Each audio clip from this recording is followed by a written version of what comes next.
welcome to the Unbreakable podcast. This is episode 1. I am your host, Cody Yerk, and today we're going to be going a little bit into my story. And I'm just going to cover the last 9 months where I was able to lose about 108 pounds, overcame doing truckloads of cocaine, and nearly lost my life several times due to sepsis or blood poisoning, heart issues, coming very close to that line, using all these substances and just carrying around an utter shit ton of weight. That's just not good for the body. But I'm like a cat. Somehow I have 9 lives. I'm still here, and this is the story. Basically, I was at the point where I was drinking anywhere from 2 to 3 bottles of whiskey a night. I used to try and keep it fancy, so I drink a lot of Elijah Craig. For some reason, I figured, if the bottle was over $30-$40, you can't be an alcoholic, right? Because, I'm drinking nice whiskey. I put it in a glass about 60% of the time. So it felt normal, it felt fine. The morning sucked, but, I went right back to drinking pretty quickly. And then hand in hand with the drinking went an utter shit ton of cocaine.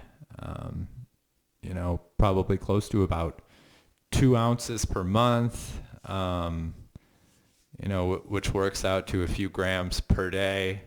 My heart was not happy with me. Somehow, I was on kind of the Chris Farley style cocaine diet, where I still managed to be a fat bastard while, shoveling that fucking Lindsay Lohan amounts of blow into my nose. Most people get skinny. I did not. I'm drinking probably 3,000-4,000 calories per day. So that's where I got a lot of it from. B, super sedentary lifestyle. And then C, I'd be starving because I hadn't eaten for, how many hours after partying, and then would just order up Grubhub, Uber Eats, sometimes multiple meals, shoving some shitty pizza, Chinese, down my gullet, and then getting back to it. So as you can imagine, this just was not healthy or probably sustainable for a long period of time.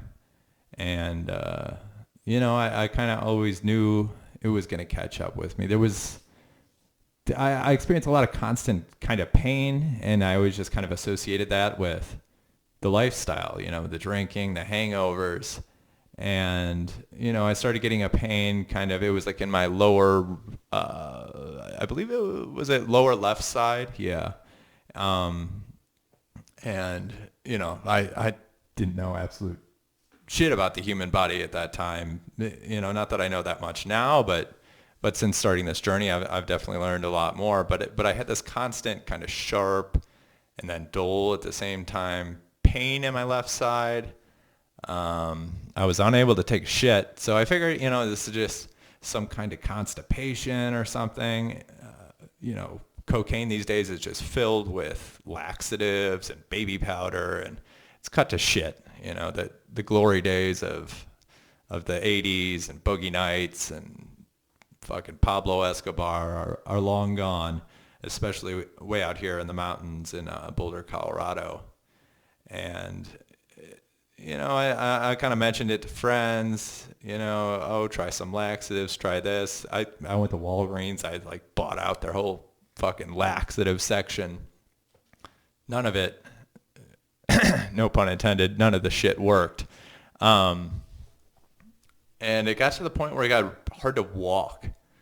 And I stopped, rather slowed the drinking and smoking. That's when I knew shit was real wrong. Because, if I'm not consuming substances and shit, that was very, very off base for me at the time. And the pain hit the point where I'm like, all right, God damn it, I got to get this figured out. Maybe they got some high-powered kind of prescription laxative type stuff at the hospital. So I went into the hospital I took an Uber over there, and this is during COVID. This is last year. What month was this? September? And no, it was before that. It was, I think, January or February of 2021. It's been an absolute crazy year. So I went in, and they figured the same thing, some kind of constipation or issues like that. So they took a bunch of scans. They put in that, what is it?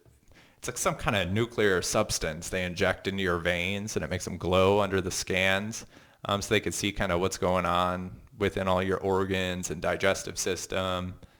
And what they came back to me with was, oh, you have diverticulitis, which is pretty rare for someone my age. Usually you see it a lot more, like 60 plus, or just in general in older people as they age. And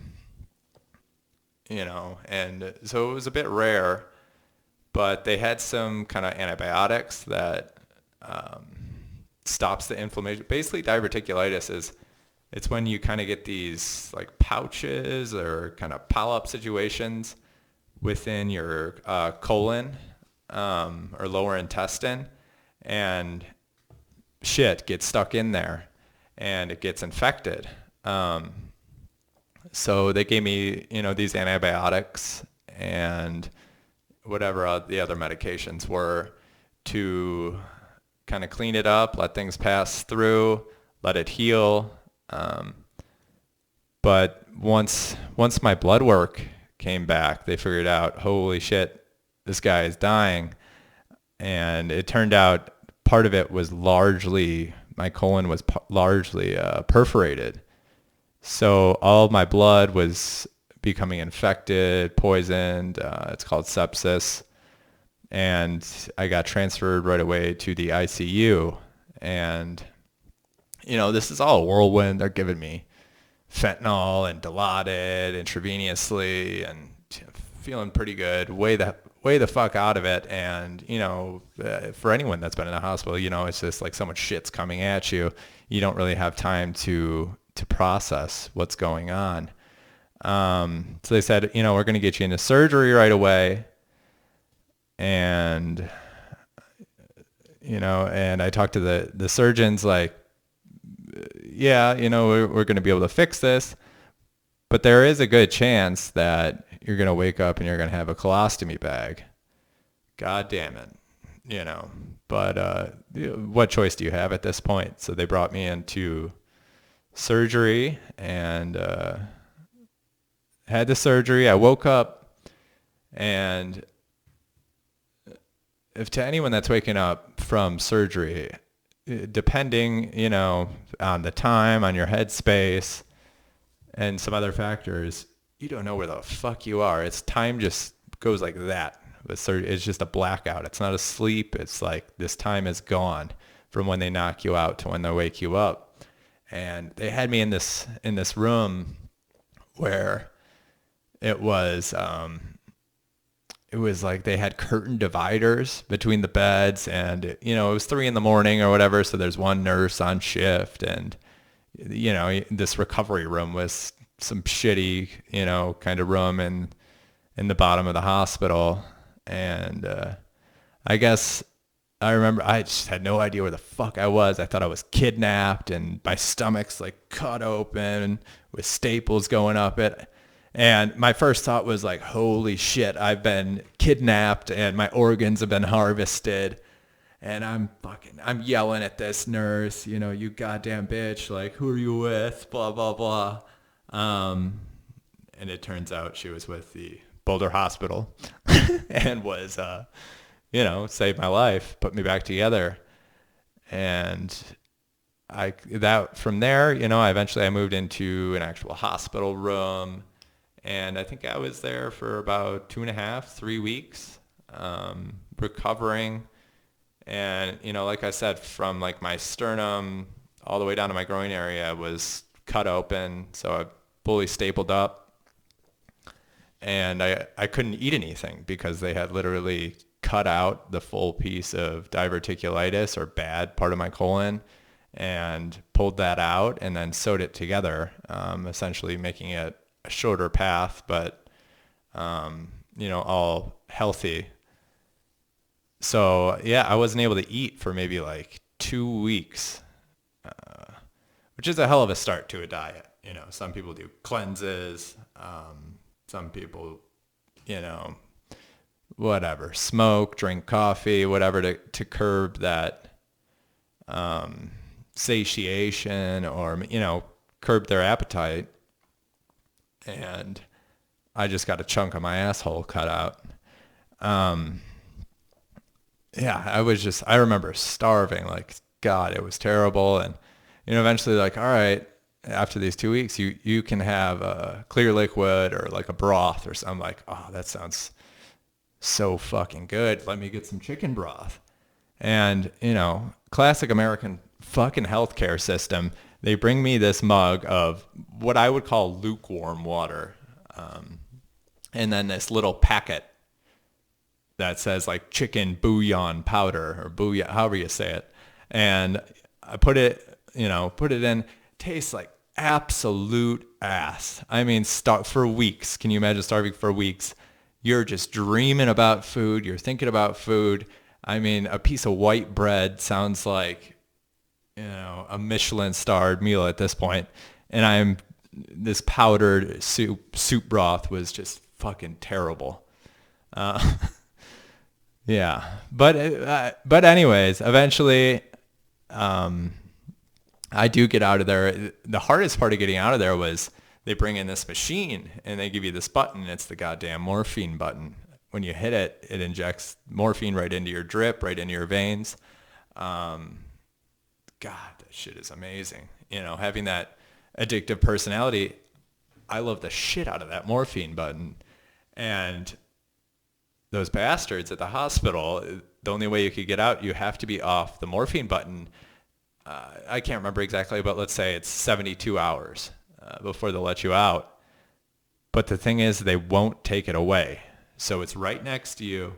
The fucking button's within a hand's reach right there. And you have to not hit it for 72 hours, which to a lot of normal people might sound fine. But A, this shit hurt like a motherfucker. B, I have the mind of a full-on crackhead with anything in life. Whether that's drinking, whether it's blow, whether that's opiates, even to more positive things like working out, the gym, nutrition, work ethic, things like that. When I go all in on something, that's all I know how to do. I'm very black or white. There's zero gray, zero in between. And somehow I beat that morphine button, wanting to get the fuck out of there. Mostly I just wanted a goddamn cigarette. I wanted to smoke after being stuck in here for so long. I had my buddy bringing in the little Views vape pens. I'd be hitting those, and the nurse would come in and like, God damn it, Cody, and they'd take them away from me. Call my buddy, dude, you got to come over here. Please come over here, man. Bring over some more vape pods. I remember one time, like, I mustered up the strength to get up, and there was like a side door right outside my room going outside. And, I'm thinking, oh, this is some kind of fresh air patio or whatever. And, went out there and said, fuck it, lit a cigarette. Realized I locked myself out. It was a auto-locking door. And, eventually I just started banging on the door. The nurse comes over.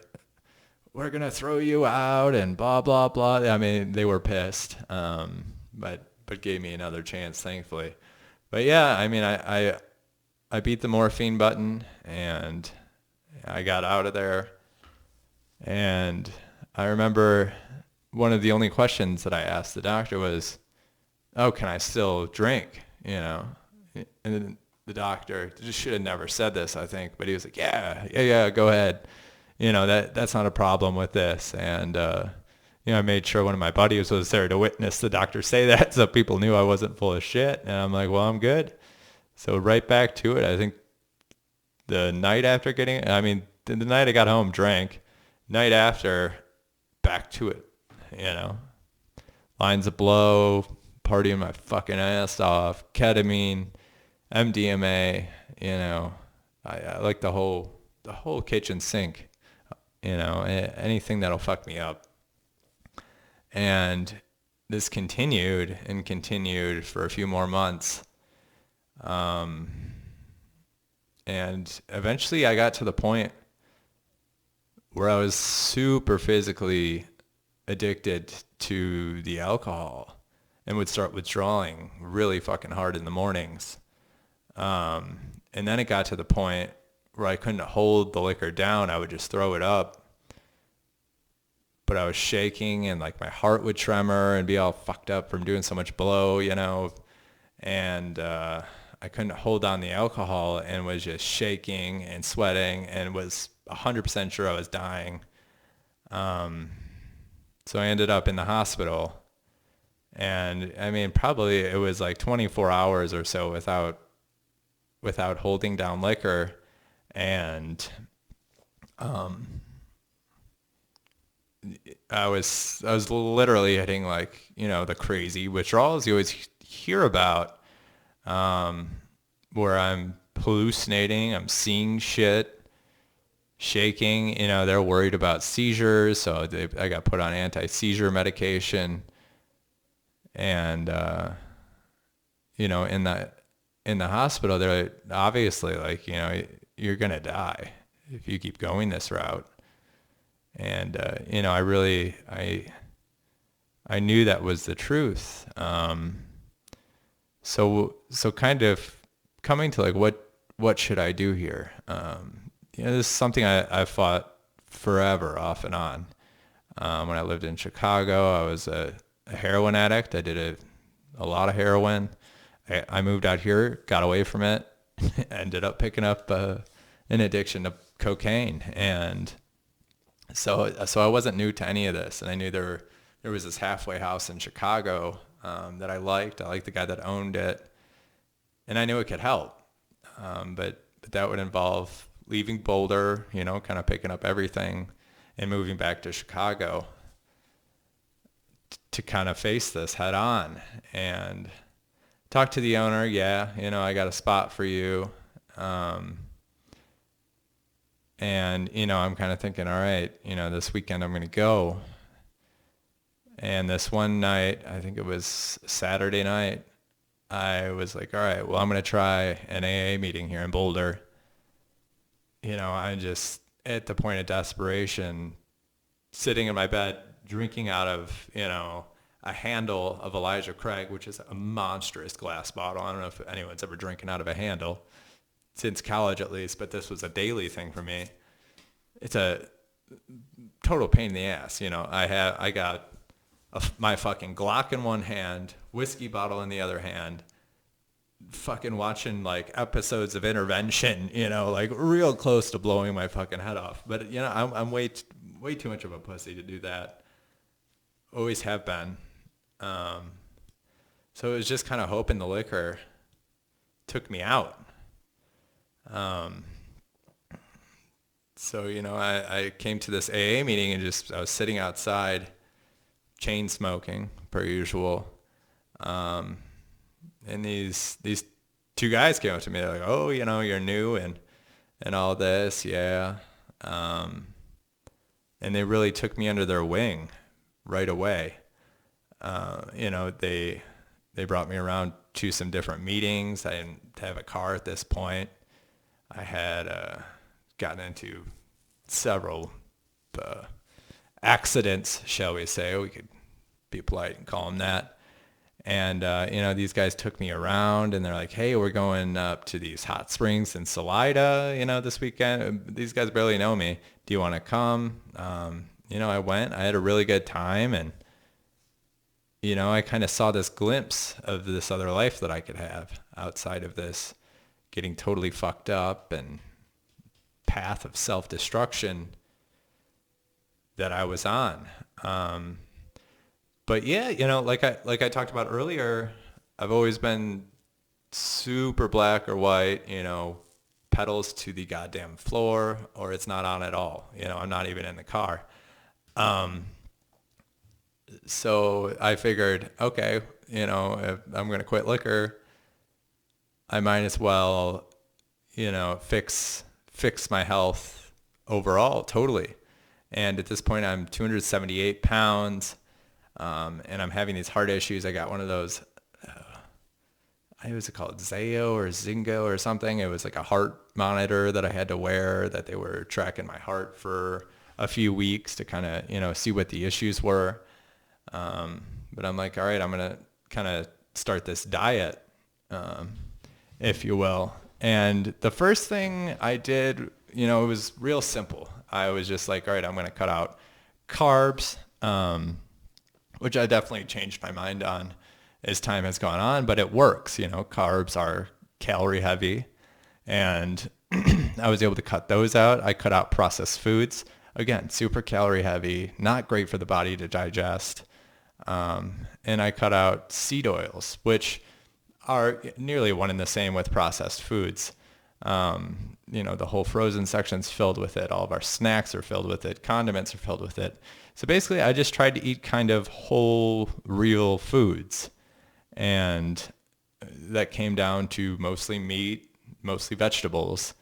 I'm a huge fan of the cast iron, so I would just kind of saute the veggies up in the cast iron, throw in some meat, and there's the meal. It was easy enough. And immediately kind of started losing a little bit of weight and feeling better, slow, but, and then when I kind of jump into something with that kind of black and white thinking like I'm talking about, I start looking at how can I optimize every little thing. I want to research the shit out of everything. I'm reading studies online and, is there an app I could use? And I came across this app, Lose It, which is a calorie tracking app. Basically, you can track macros and kind of weight loss progression, down to steps and sleep. Pretty much the same thing as MyFitnessPal, just kind of reskinned and marketed more towards people losing weight versus, people that are working out or bodybuilders or things like that, which I think MyFitnessPal is geared a bit more towards. So I started doing this kind of calorie counting while continuing to keep the carbs low. And right at around this time, I'd gotten a dog as well, which, a lot of people told me was a terrible idea, but do I regret it? Absolutely not. So I started walking the dog and, just real simple things. I'm not going to the gym at this point. I'm not doing a ton of physical activity, and I think it was probably within 5 months, if I look back, about 5 months, I lost about 50 pounds, maybe even a little less than that. And that's, no running, no starving. I think calorie-wise, I was at like 2,600 a day, which is a decent amount, and I'm going down, I'm staying off the liquor. I'm doing the whole AA thing. And I was up in Wisconsin, I think moving some shit for my mom, I believe, and where I'd been stapled up and everything had been put back, I got a hernia, kind of like right by the belly button. So, and they said, it's pretty easy, but we do have to fix it with surgery. So here we go, under the goddamn knife again. And I went, and they have a few different methods of fixing hernias these days. One's like they use a robot with like some crazy VR goggles or some shit. And they just sew it up. So that's what they did the first time. It's a little less invasive, quick, easier.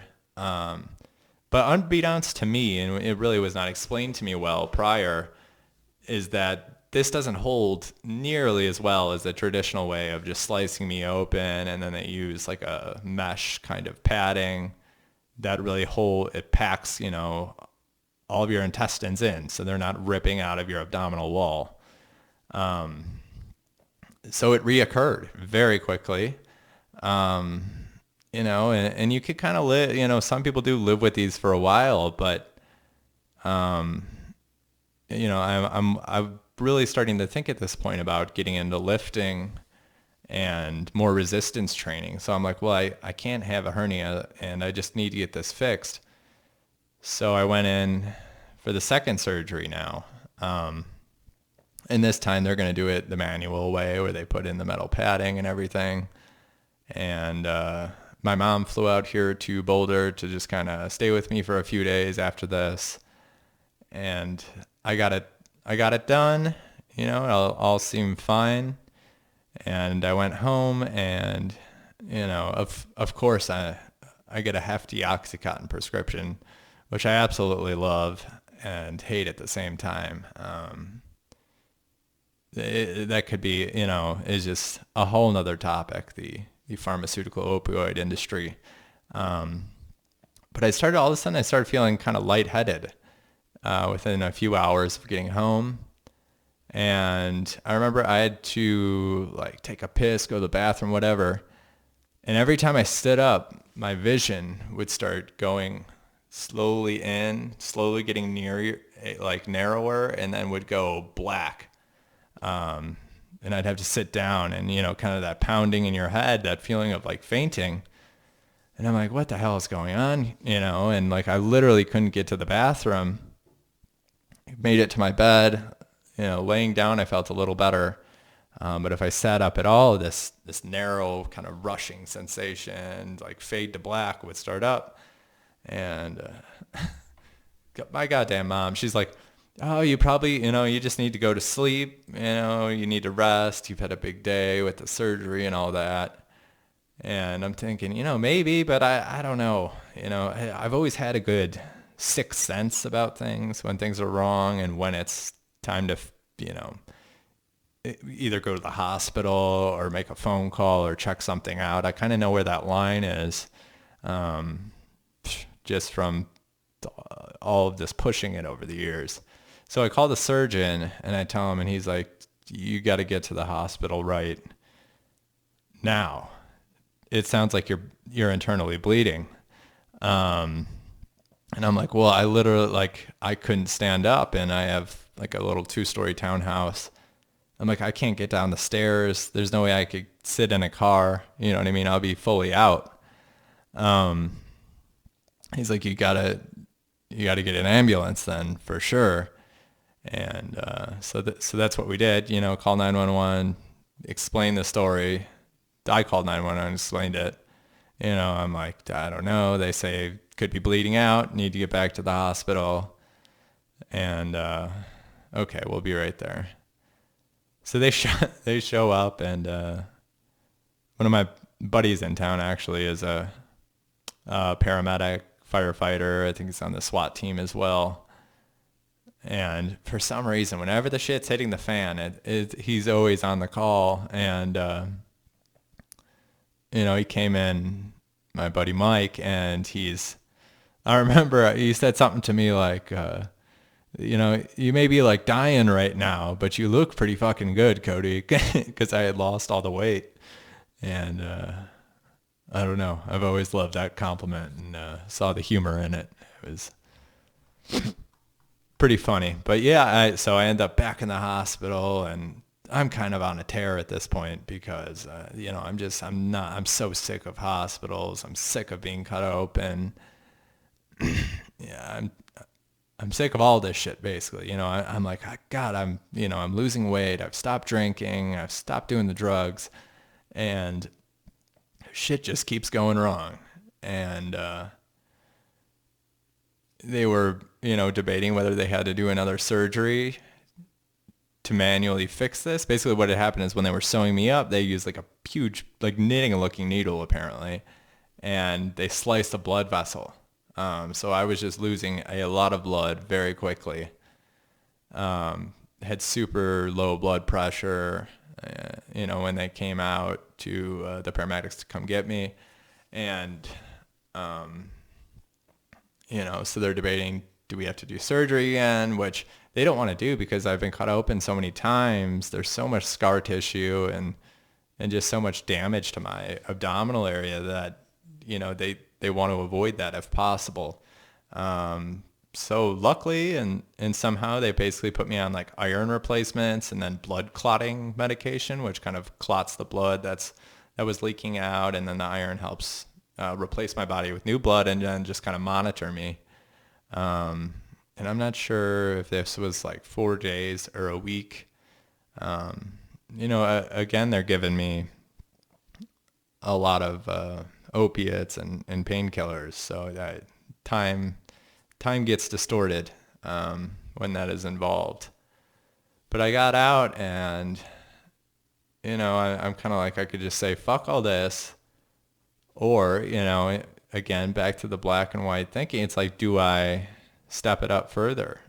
Should I start the gym? Should I figure that out? Should I go all out? And that's what I did.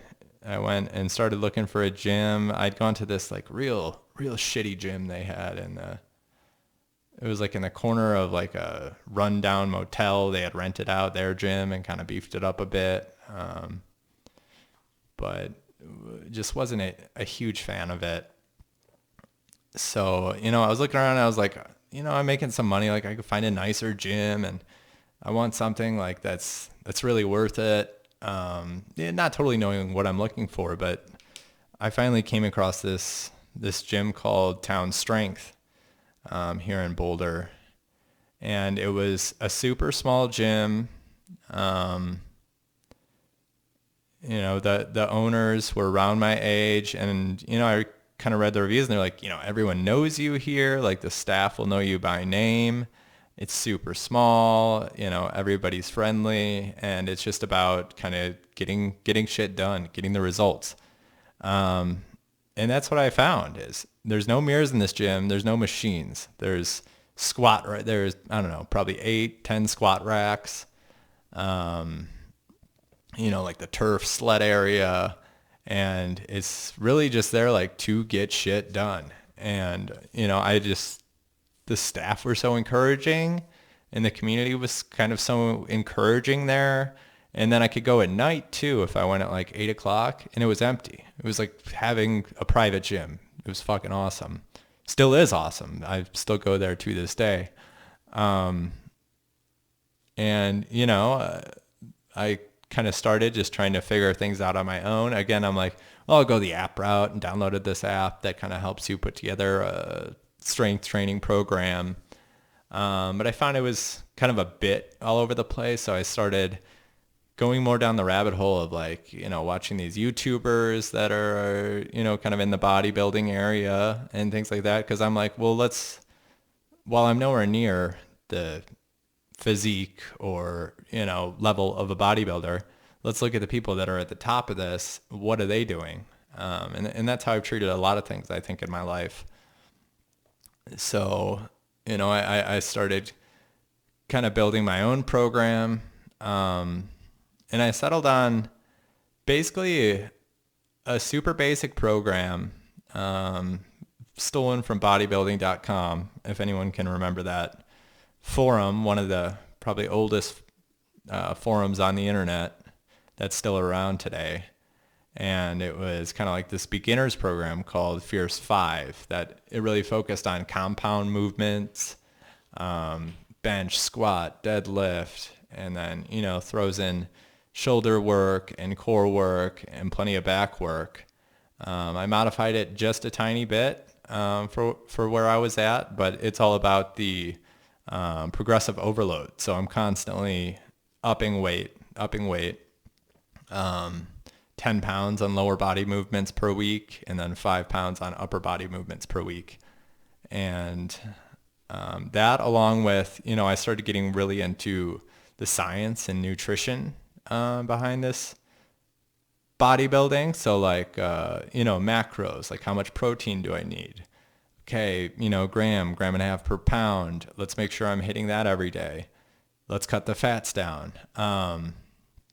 And, I added supplements in, of which I'm dubious on the supplements. Right now I do fish oil, biotin, vitamin D, and a multivitamin. Do I know if they help? I don't know, but I'm doing them. And I feel like especially the vitamin D, fish oil, and a multivitamin, I think are pretty science backed as far as being effective in helping, whether it's recovery or just general health. And I added creatine as well, 5 grams per day as a supplement. And, I'm hitting those macros, and I'm still trying to kind of gain muscle and cut at the same time, which is counterintuitive and not often suggested, but I'm also kind of trying to take advantage of, as they're called, like newbie gains. When you first start weight training with your body, and if it's something you haven't done at all, the body responds super well. And you kind of get a lot of growth very quick because, there's nothing to build off. It's just able to eat off of all that fat, and, you're able to kind of pack the muscle on the best in the first 6 months to 1 year. So yeah, and that's kind of what I've been sticking with. I'm still tracking the macros. I finally kind of topped out on this program after about 3 months, the lifting program. So I've kind of adjusted now to where instead of upping weight, I've been upping reps and kind of adding paused movements. So like paused Romanian deadlifts, pause squats, or like elevated goblet squats, and just to kind of hit the muscle with some different stimulus. And today I'm, per my last body scan, I was at 12.5% body fat, from some like 30 plus something fucking terrible. And I'm 108 pounds down. I'm currently at between 168 and 171 pounds, depending on the day and the water weight. And, it's kind of all about optimizing for me, but at the same time, it's also about kind of sustainability. And how long can I keep this going for? And the truth is, it's really hard to do the same exact thing in perpetuity forever. So you need to make little changes, whether that's, amount of reps to weight, or whether that's your diet. Like recently I've added about 400 calories per day into my diet because I'm like, someone called me, like, oh, you're so skinny or whatever. And where that's kind of been the goal the whole time, is to not be a fat fuck. Now that feels like an insult, and because I've lost all the weight and I've been putting in so much work in the gym, I'm like, motherfucker, like, I don't want to be skinny. I want to be fucking jacked. I'm going for that Marvel shit, Captain America. But, so I'm up in the calories. Some of the hardest, but also some maybe easiest things is the diet. You just get used to eating the same shit, and I throw a little bit of variables in there. If any of you guys are ever looking for a cool diet that works well, I do the vertical diet by Stan Efferding, world champion strongman athlete.